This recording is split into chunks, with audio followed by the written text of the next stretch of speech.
Good morning, all of students. You will welcome online class. Today, you will discuss importance of pH.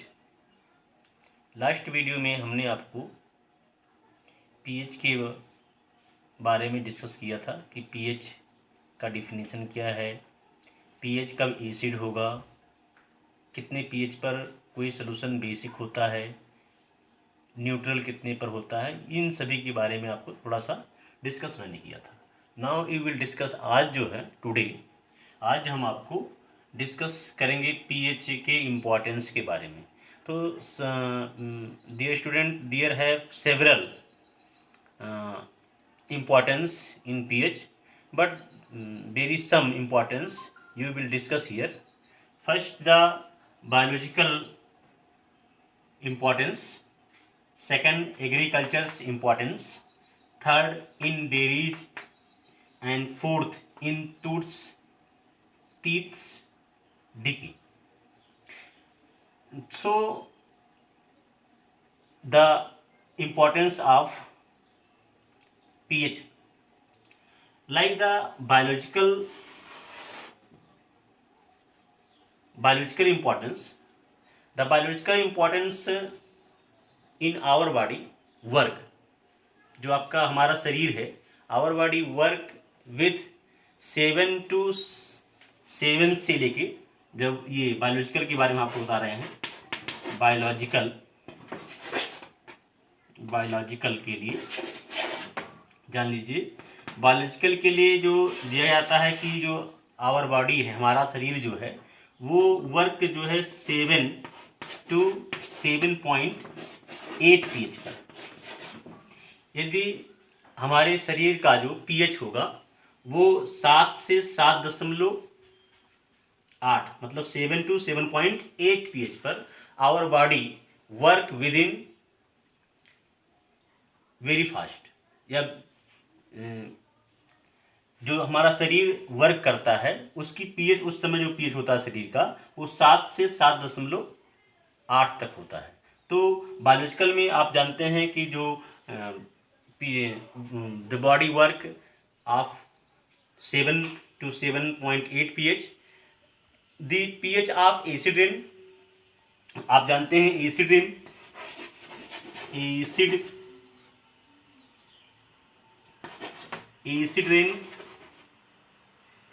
Rain का जो pH होता है वो 5.6 होता है.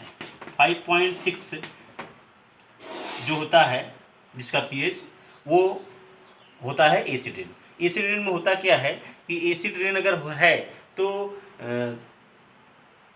This water effect aquatic life. ये जो एसिड रेन होता है, ये जो मिट्टी है उसको बंजर कर देता है, एक्वेटिक कर देता है. So the biological importance of the pH. अगर कोई पूछता है कि बॉडी फंक्शन कब करता है, किस पीएच पर, तो आप उसको बताइए the body in our body in work by the pH 7 to 7.8. इतने के बीच में अगर पीएच है तो हमारा बॉडी जो है वर्क करेगा. और जो एसिड रेन होता है उसकी जो पीएच है वो कितना है, 5.6. ठीक, अगर 5.6 है तो समझ लीजिए कि एसिड रेन है. और एसिड रेन में होता क्या है, the water absorb the soil and aquatic, ठीक ना, एक्वेटिक हो जाता है. ये तो हो गया आपका बायोलॉजिकल. फिर दूसरा आपको मैंने बताया, अभी दूसरा लिखा गया है एग्रीकल्चर.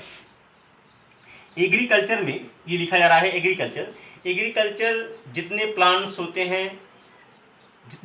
होते हैं उनका जो रेंज होता है, स्पेसिफिक रेंज जो होता है, वो भी पीएच पर सरवाइव करते हैं. जितने भी एग्रीकल्चर में जितने भी प्लांट्स होते हैं, एग्रीकल्चर के बारे में,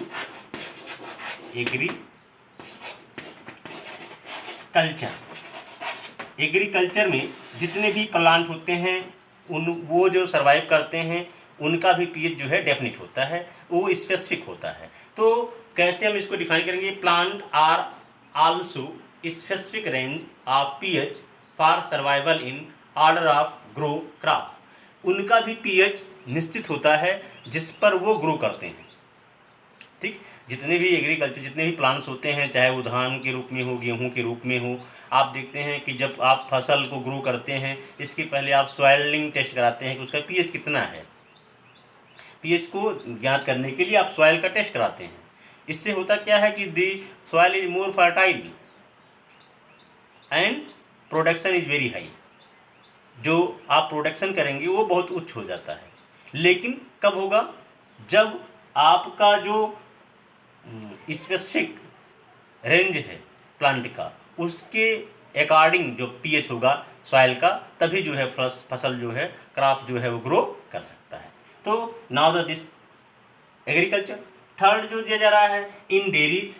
डेयरीज में आप जानते हैं दो pH value of milk is adjust about 6.6। Dairy में आप दूध के रूप में जान सकते हैं। आप जानते हैं कि जो मिल्क होता है, मिल्क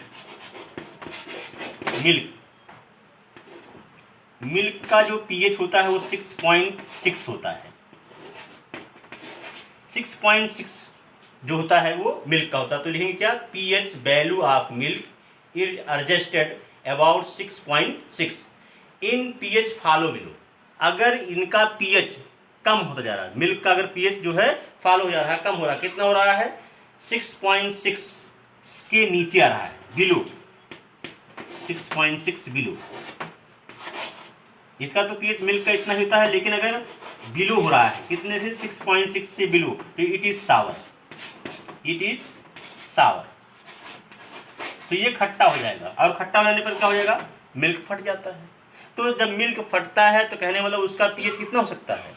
6.6 से बिलो हो जाता है। और जिस पर मिल्क जो है सर्वाइव करता है, मतलब जिसपे मिल्क रह सकता है, प्रोटेक्ट रह सकता है, उसके लिए पीएच कितना होता है? 6.6 होता है। तो that is dairies. And next in tooth decay. दांत जो है आप जानते हैं कि कब, चौथा पॉइंट देखिए, ये लिखा जा रहा है टूथ डिके, कब दांत जो है आपका गिरने लगता है। उसके लिए लिखेंगे कैसे? Tooth decay start when pH of mouth falls below 5.5। कह रहा है कि अगर 5.5 चलो देखिए, कह रहा है 5.5 से बिलो हो, बिलो पीएच का। अगर माउथ का जो पीएच है, मुख का जो पीएच मान है, अगर वो 5.5 से बिलो है, so then should be decay the teeth. Tooth जो है आपका वो डिके हो जाता है। क्यों हो जाता है?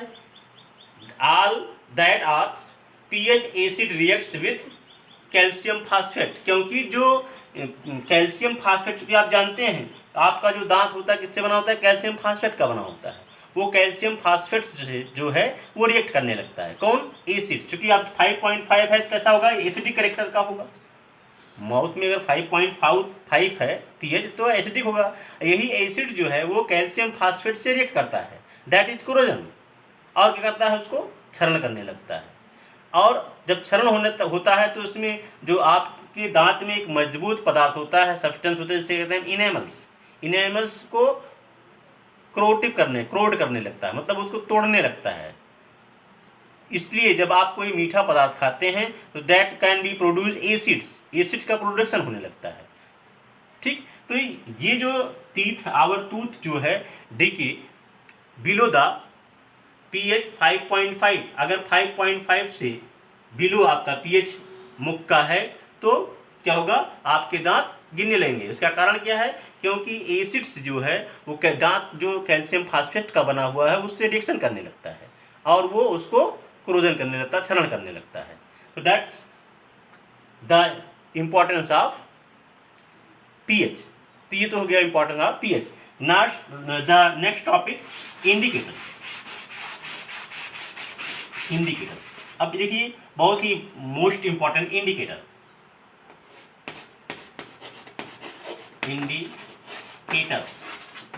दैट इज इंडिकेटर्स है क्या? अभी बता रहे हैं। 2 टाइप्स होते हैं इसके। एक होता है नेचुरल इंडिकेटर, और एक होता है artificial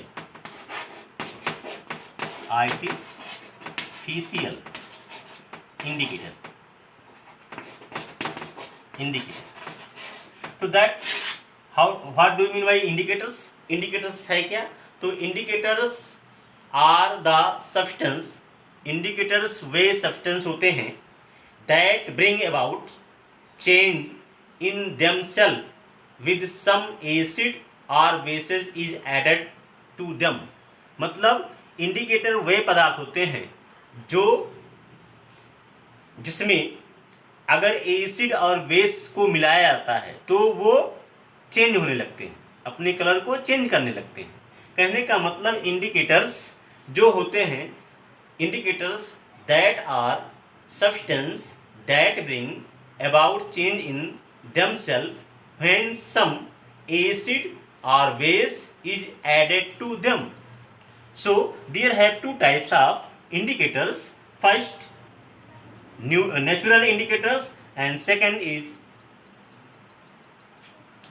artificial. That is natural indicators.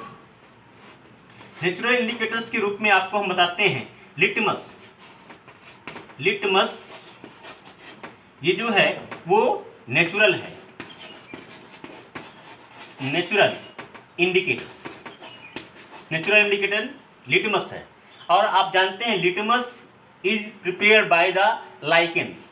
ये जो होता है ये लाइकेंस का बना होता है, लाइकेन। ठीक, लाइकेंस होता क्या है? Lichens algae and fungi and algae दोनों के कैरेक्टर को डिफाइन करता है, दैट इज लाइकेंस। अब ये लाइकेंस से क्या बनता है? लिटमस। पूछा जा सकता है कि लिटमस कैसे बनते हैं, तो लिटमस किससे बनते हैं? लाइकेंस से बनते हैं। और जो लाइकेंस का वर्जिनल कलर होता है, लिटमस का जो वर्जिनल कलर होता है वो होता है पर्पिल कलर।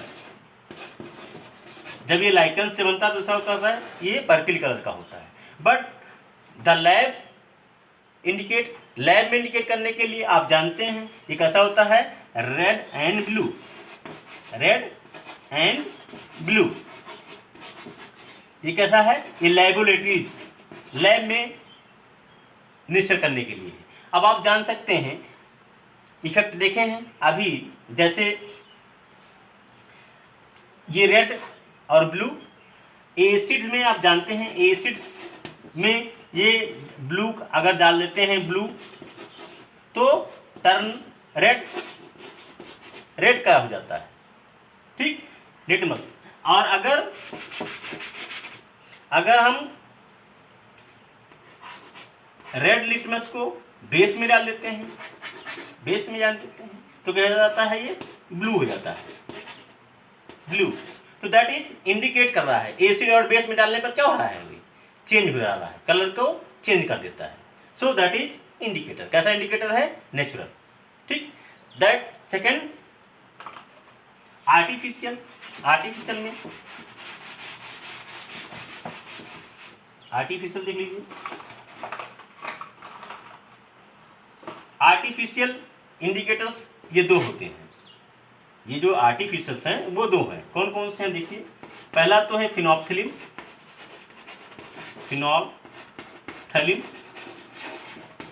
और दूसरा है ये फर्स्ट, और दूसरा है मेथिल ऑरेंज।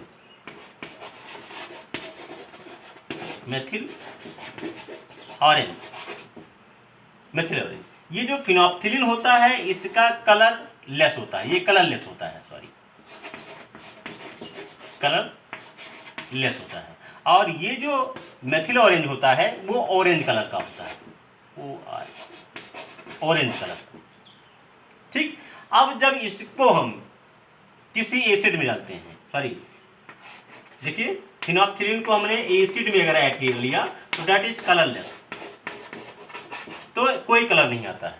लेकिन जब इसमें बेस में डालते हैं तो ये जो होता है पिंक कलर का हो जाता है। ध्यान रखना है, पिंक कलर का। ठीक, जब इसको बेस वाले सोल्यूशन में डालते हैं तो ये पिंक कलर का हो जाता है फिनोल्फ्थलीन, और जब एसिड में डालते हैं तो कोई परिवर्तन नहीं।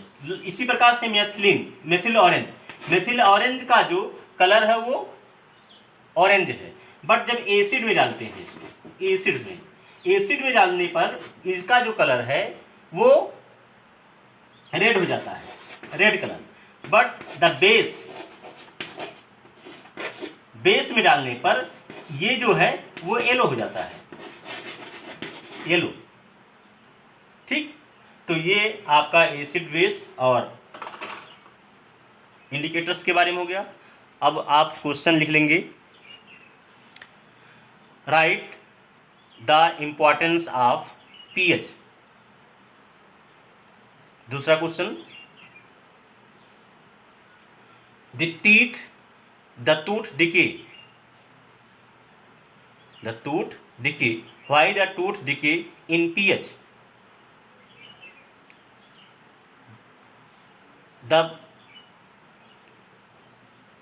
Write the